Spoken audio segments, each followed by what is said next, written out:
Oke, baik. Sekarang di sini saya akan menunjukkan bagaimana cara untuk instalasi IoT platform yang dinamakan sebagai ThingsBoard, ya. Jadi sebetulnya ThingsBoard ini dia ada yang versi open source dan juga ada yang versi bisnis, ya. Jadi berbayar dan juga ada juga yang versi untuk menumpang cloud yang dimiliki oleh ThingsBoard. Ya, jadi kita mencoba menggunakan ThingsBoard ini yang dihosting oleh server mereka. Nah, di sini kita akan melihat bagaimana mendevelop ya di server kita sendiri. Misalkan kita memiliki server, lalu ingin kita pasang aplikasi ThingsBoard ini. Ya, di mana di sini sangat intuitif ya untuk implementasi IoT, untuk visualisasi, data collection, ya, dan juga device manajemennya cukup mudah ya. Artinya dalam mengatur device, misalkan kita memiliki banyak device, nah device manajemennya pun sangat-sangat baik. Ya. Nah, ini adalah UI yang ada pada ThingsBoard ya, di mana dia bisa menggunakan banyak industri standar IoT protokol, misalkan MQTT, CoAP, dan juga HTTP. Ya.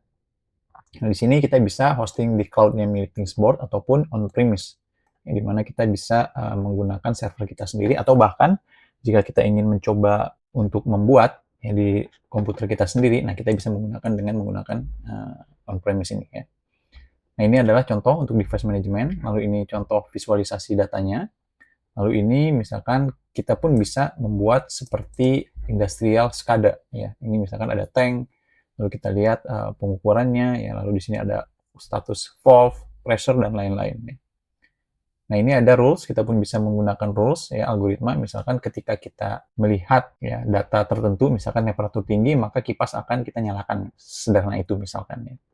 Lalu di sini pun kita bisa membuat microservice ya, di mana di sini akan menggunakan load balancer ya, sehingga nanti kemampuan server kita pun tidak timpang ya. Jadi load balancer ini gunanya untuk menstabilkan dari sisi bandwidth ya, dari sisi capacity hardware kita ya, sehingga tetap optimal, berjalan optimal ya aplikasinya. Ini produk-produknya dan community di sini sangat disupport ya oleh community seperti di GitHub, ada yang cloud dan juga ada professional edition. Nah, ini pun ada beberapa ekosistemnya seperti Edge, IT Gateway, ya, membuat MQTT Broker, ya, Trend Analytics, dan lain sebagainya. Nah, namun di sini yang versi community atau yang open source, nah, ini tidak semuanya bisa kita explore. Ya, jadi sebagian ada yang di versi profesional. Ya. Dan ini adalah contoh ya dashboard yang ada pada default ya, ini untuk smart metering misalkan ya. Lalu ini untuk rule engine yang dalam bentuk grafik juga, ya, ini seperti Node-RED, jadi kita tidak perlu membuat code, ya kita bisa membuat blok-blok diagram seperti ini, lalu kita tinggal connect dengan flow-nya. Ya, dan ini adalah beberapa fiturnya. Nah, saat ini kita akan mencoba mendevelopnya di komputer kita, ya di server kita, ya di local host terutama. Nah, ini contohnya saya akan membuat di laptop saya sendiri, gitu ya. Nah, di sini saya akan prefer instalasinya dengan menggunakan Docker. Karena kenapa? Dengan menggunakan Docker akan lebih mudah ya untuk memaintainnya. Nah, ini ada beberapa metode. Sebenarnya di sini sangat sangat detail ya mengenai instalasi dari ThingsBoard itu sendiri. Ya, ada Getting Start, Guides, Build with AI pun bisa dan lain sebagainya. Nah, sekarang kita masuk ke step pertama dulu, yaitu untuk instalasi menggunakan Docker. Nah, ini contoh menggunakan Windows. Ya, bisa juga jika misalkan Anda menggunakan Docker di Linux, ya, di Ubuntu, atau di RHEL, di CentOS, atau di Raspberry Pi, nah itu berbeda-beda ya tata caranya.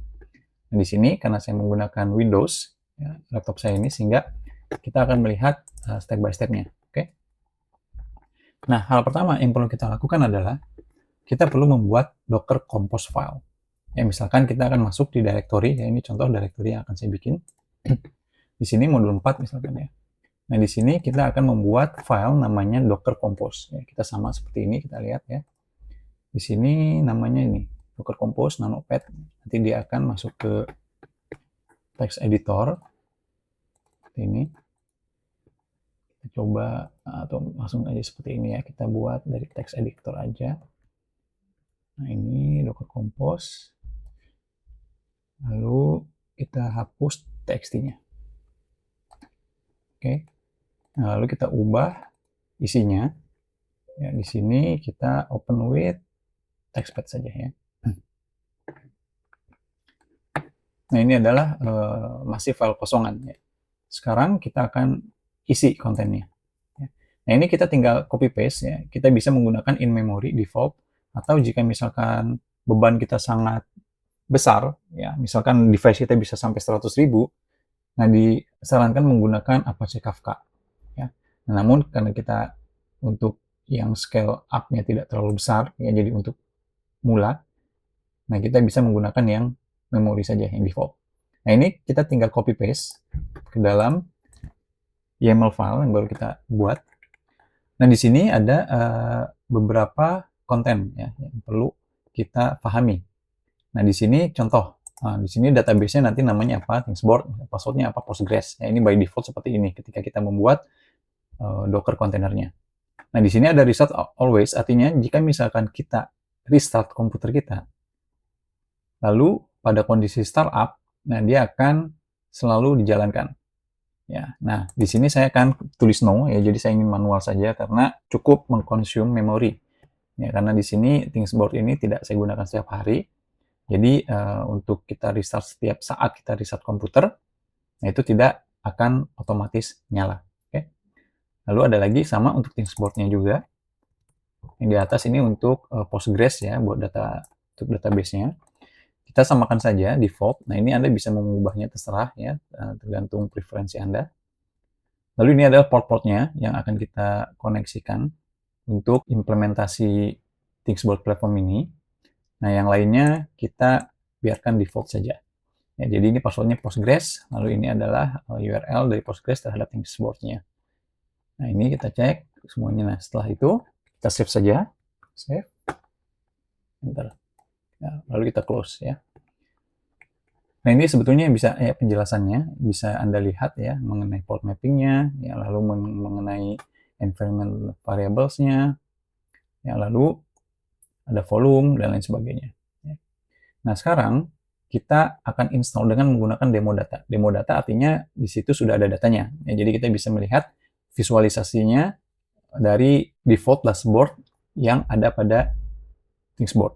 Ya, atau bisa juga Anda membuatnya clean install. Artinya masih kosongan. Ya, jadi kita nggak bisa melihat datanya. Nah, di sini kita akan coba menggunakan visualisasinya dengan demo data. Ya, di sini demo datanya kita true. Nah, sekarang kita perlu menuju pada Docker Compose tadi. Ya. Nah, tadi saya simpan Docker Compose-nya ada di sini, di modul 4 ya. Nah, ini saya bisa open menggunakan PowerShell, misalkan ya. PowerShell. Atau bisa juga, mungkin kita lihat program yang ada di sini. Oke, atau bisa juga dengan menggunakan terminal saja, tidak masalah. Selama Docker-nya bisa kita panggil ya, misalnya docker s. Nah, ini ya bisa kita panggil. Nah, sekarang kita lihat Docker Compose YAML-nya, berarti dia sudah ada di directory itu. Nah, selanjutnya kita tinggal eksekusi code yang ada pada tutorial ini ya.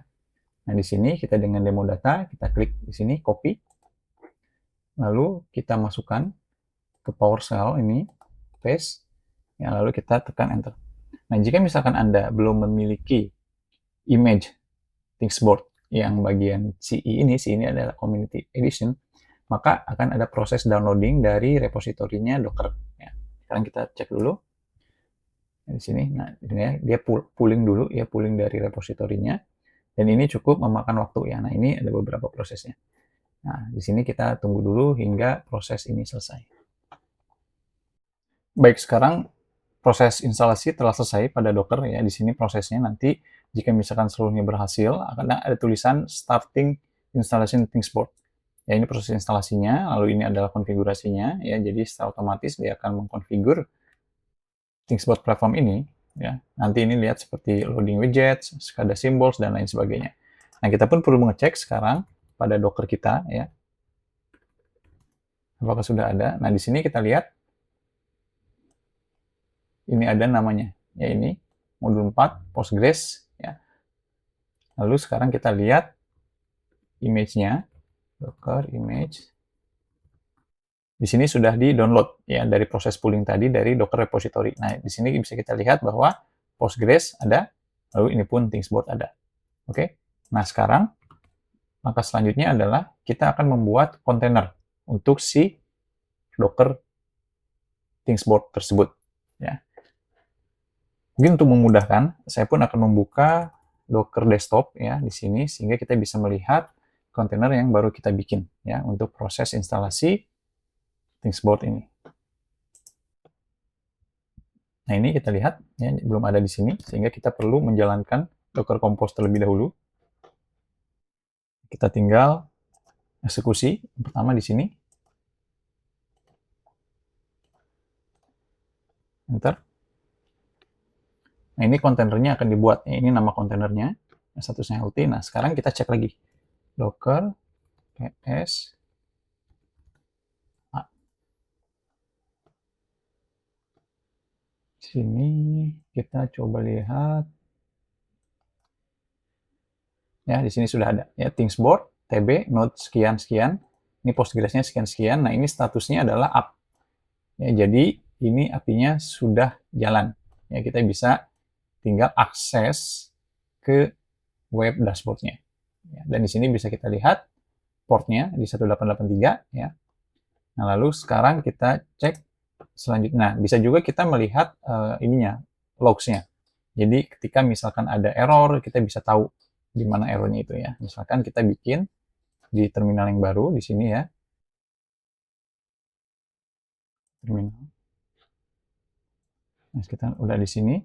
Lalu kita coba lihat logs-nya. Sebenarnya ini buat troubleshooting ya. Jadi ini tidak mandatory, hanya untuk pengecekan saja.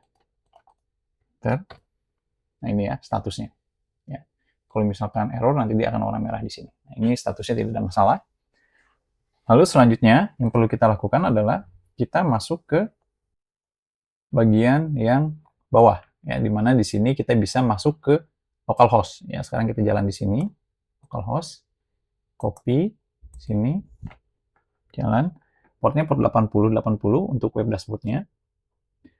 Nah, sekarang kita sudah bisa masuk ke UI-nya. Nah, di sini kita bisa login sebagai admin, ya, sebagai tenant, ya, atau sebagai user, ya, atau customer. Nah, di sini kita akan menggunakan tenant, ya, karena kita bisa memanage dashboard, ya, lalu bisa juga memanage device dengan leluasa. Ya. Nah, ini adalah emailnya, by default, tenant@thingsboard.org. Nah, password defaultnya adalah tenant. Ya, jadi kita akan masuk sini. Lalu kita cek, sign in. Nah, ini adalah dashboard-nya. Ya, dashboard yang ada di ThingsBoard. Ya, nah ini adalah tampilannya. Lalu kita lihat lagi di sini buat lihat logs ya. Tadi ada di sebelah sini ya. Logs. Nah, tidak ada masalah ya. Sekarang kita mencoba mengeksplor apa aja yang ada di dalam ThingsBoard ini. Kita lihat.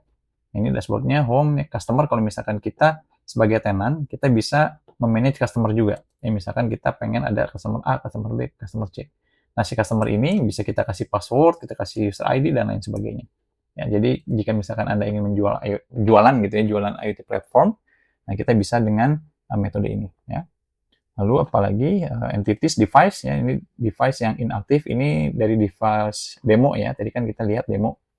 Jadi ini contohnya, ya kalau misalkan kita ingin melihat ada apa aja device-nya, lalu asetnya, ya, kalau misalkan kita mau nambahkan aset, ada entity, ya, gateway, lalu ada lagi, kita lihat dashboard. Nah, dashboard misalkan kita cek software, nah ini adalah tampilan dashboard-nya. Dashboard yang lain misalkan thermostat.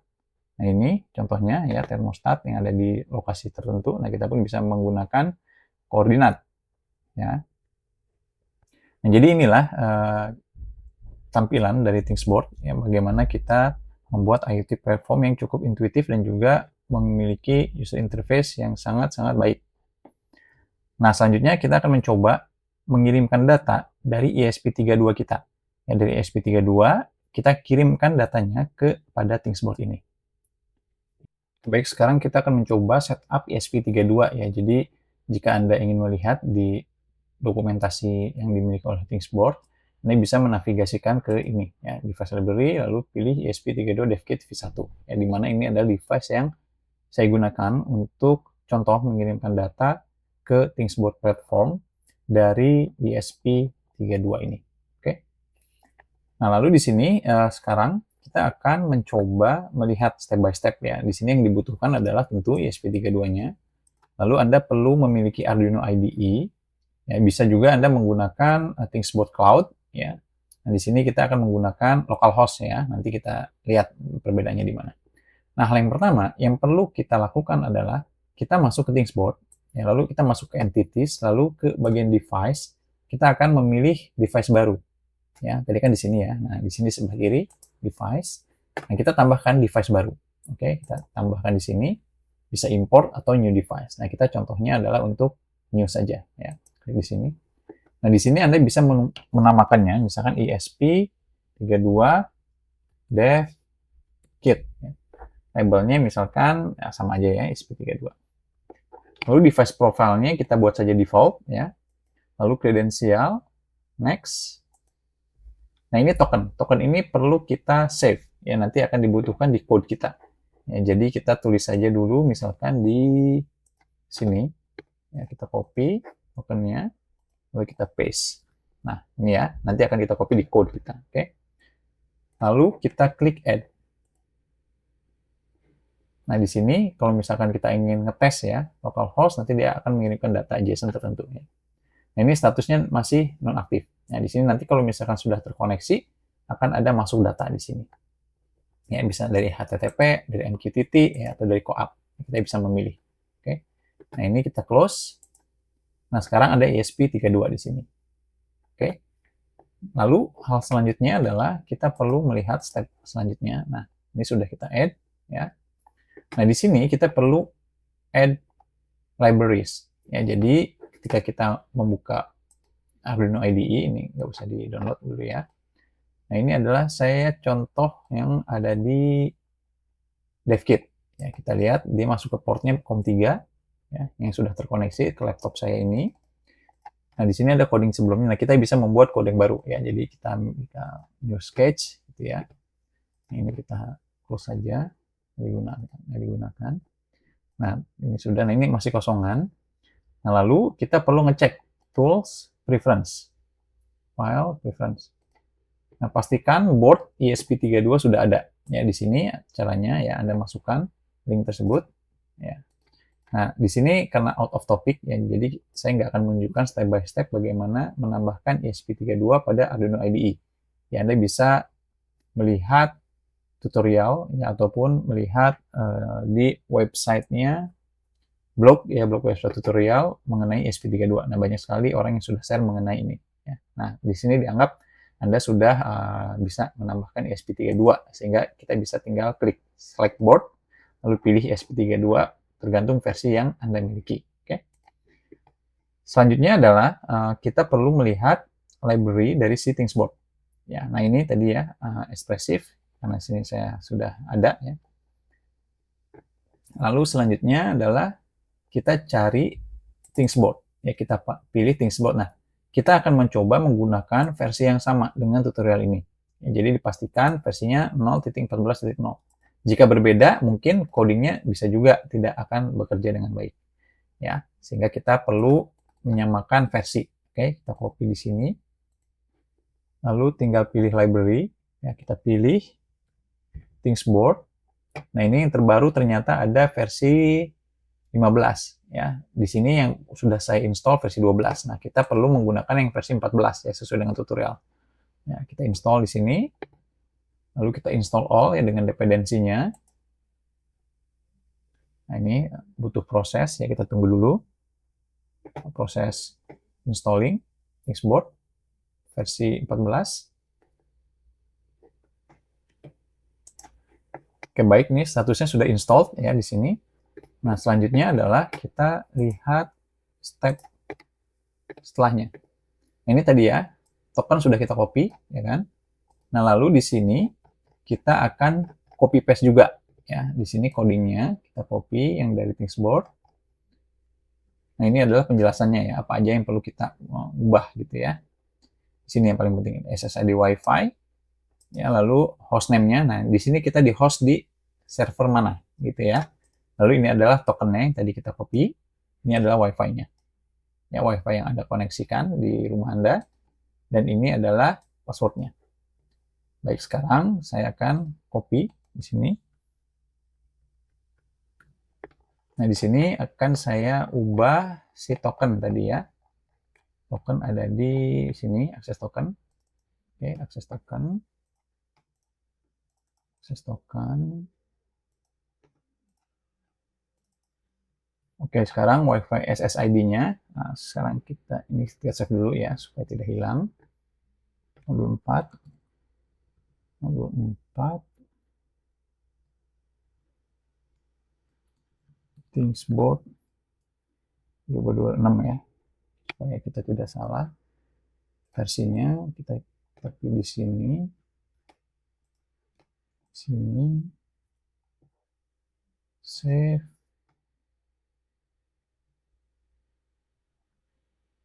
Oke, sekarang kita lihat passwordnya. Password kita lihat yang sebelumnya dulu ya. Oke, kita masuk ke SSID. Nah, ini sesuai dengan SSID Anda ya, jadi akan berbeda dengan apa yang saya miliki. Oke, di sini SSID-nya, lalu ini passwordnya. Nah, ini servernya ada di mana? Nah, yang paling gampang adalah, karena di sini saya dijalankan di laptop. Ya, jadi laptop saya adalah servernya. Nah, di sini kita perlu tahu IP address-nya di mana. Ya, sekarang kita cek IP address kita ada di mana. Di sini, misalkan ya kita masuk ke terminal, ipconfig. Nah, ini adalah IP address-nya. Ini IP address laptop saya. Nah, mungkin Anda akan berbeda. Ya, jadi tergantung dari konektivitasnya. Ya, nanti kita bisa tahu IP address servernya. Nah, ini adalah server saya. Kita copy sini. Oke. Save. Udah ya. Nah, selanjutnya adalah kita bisa lihat apa yang dikirim datanya dari sini. Nah, di sini contohnya adalah dia mengirimkan random data ya. Kita lihat di sini. Ya. TB send data temperatur berapa? Random gitu ya. Lalu apalagi signal strength dari WiFi yang komunikasi dengan ESP32 kita ya. Terus channelnya channel berapa? Ya, lokal IP-nya berapa IP-nya? SSID-nya apa gitu ya. Nah, ini contohnya adalah untuk temperatur yang kita lihat ya. Nah, sebenarnya nanti ideally Anda perlu membuat send telemetri data dari sensor. Misalkan betul-betul sensor temperatur. Atau misalkan sensor yang lain, ultrasonic. Atau misalkan sensor GPS dan lain sebagainya. Ya, jadi nanti Anda bisa menyesuaikan saja sesuai dengan kebutuhan.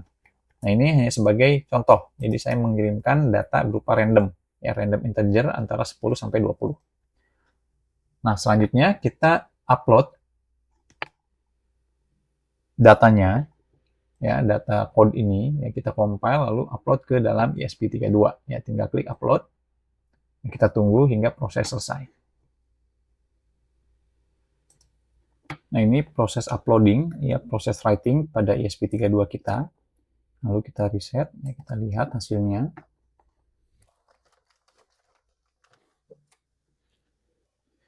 Di serial monitor kita lihat. Nah, ini coba connect ya ke IP address. Nah, ini ada kesalahan ya. Tidak bisa. Nah, di sini kita cek ya. Jadi kalau misalkan Anda memiliki permasalahan yang sama sebelumnya ya, connecting with token something ya. Nah, ini failed to connect. Nah, biasanya jika Anda menggunakan Windows, ini ada di masalah di firewall. Ya, sehingga Anda perlu untuk sementara mematikan firewall terlebih dahulu. Ya, jadi Anda masuk ke virus threat protection firewall ya. Nah, ini semuanya turn off. Ya, sehingga ketika sudah turn off, maka data sudah bisa masuk. Ya, di sini subscribe done ya. Nah, namun jika misalkan Anda masih bermasalah ya, walaupun ini sudah subscribe done, tapi datanya belum masuk ke pada platform Thingsboard. Nah, itu bisa terjadi karena masalah seperti pada tutorial Node-RED, di mana konfigurasi Mosquittos-nya perlu kita lihat terlebih dahulu. Ya, jadi Anda bisa masuk ke C, ya, kita coba lihat di sini, C, lalu kita masuk lagi ke program files, lalu Anda pilih Mosquittos. Nah, ini Mosquito. Nah, di sini ada conf. Nah, di sini kita bisa membukanya dengan akses administrator ya. Jadi Anda misalkan ingin edit menggunakan Notepad ya, di sini Notepad. Klik kanan. Lalu kita cek, dipastikan bahwa run as administrator. Ya, seperti ini, administrator. Lalu kita open file, open, kita masuk ke direktorinya, Mosquito. Ini, kita ubah ke all files. Nah, ini di bagian conf. Kita lihat di bagian mosquito.conf. Nah, pastikan yang allow anonymous ini bintangnya tidak ada. Ya, jadi by default dia ada bintangnya. Maksud saya tanda pagar. Ya, tanda pagarnya ini perlu dihilangkan sehingga dia allow anonymous. Ya. Lalu kita close dan save. Nah, selanjutnya kita lihat lagi ya, lalu kita masukkan kepada coding kita, ya, upload lagi kembali, kita reset ESP32-nya. Connecting to API sekarang. Nah, ini kita sudah masuk ke IP address server ThingSboard kita. Ya, dengan token tadi ya sesuai dengan device yang sudah kita buat di platform. Nah, ini subscribing to RPC dan subscribe done. Ya, selanjutnya kita perlu ngecek apakah betul datanya masuk. Nah, kan ini tadi adalah device yang kita. Ya, nah, sekarang statusnya sudah aktif. Ketika sudah aktif, kita klik di sini DevKit. Nah, di sini. Nah, kita lihat latest telemetry. Ya, klik di sini. Nah, pastikan di sini ada perubahan. Nah, ini kan 17, ya, ini setiap 1 detik 18 dan lain sebagainya. Nah, sekarang Anda bisa melihat visualisasinya. Misalkan Anda ingin melihat visualisasi temperatur. Ya, kita klik saja di sini. Lalu klik Soft on Widget. Klik. Nah, kita bisa lihat tipenya yang mana. Ya, misalkan tipenya table, ya, atau misalkan tipe yang lain, navigation widget, ya, atau misalkan tipe skala simbol, ya, kita lihat yang kira-kira ada di sini yang lain apa ya, chart misalkan ya, chart. Nah, chart seperti ini. Ya, nanti datanya akan seperti ini, seperti pada grafik. Atau bisa juga Anda melihat analog gauge misalkan. Nah, ini temperatur. Nah, kita pilih yang ini saja, add to dashboard, klik. Nah, dashboardnya yang mana? Nah, misalkan kita coba termostat, ya, yang tadi sebelumnya kita lihat, termostat, lalu kita klik add. Ya, dashboard, state-nya select. Oke, sekarang kita lihat ke dashboard lagi, klik yang termostat. Nah, sekarang sudah ada di sini di dashboard. Ya, kita pun bisa mengedit dashboardnya, misalkan kita dengan edit mode, kita klik di sini, ini kita besarkan. Nah, seperti itu. Ya. Atau misalkan Anda ingin menggunakan tipe yang lain. Nah, ini kita save dulu. Tipe grafiknya, misalkan kita balik lagi ke device, masuk ke ESP32, klik, lalu latest telemetry, temperatur, atau yang lain pun bisa ya, Anda ubah, LED mode, dan lain sebagainya. Nah, ini kita lihat data time series saja. Lalu soft on widget. Nah, ini kita pilih yang lain. Misalkan dalam bentuk digital gauge ya.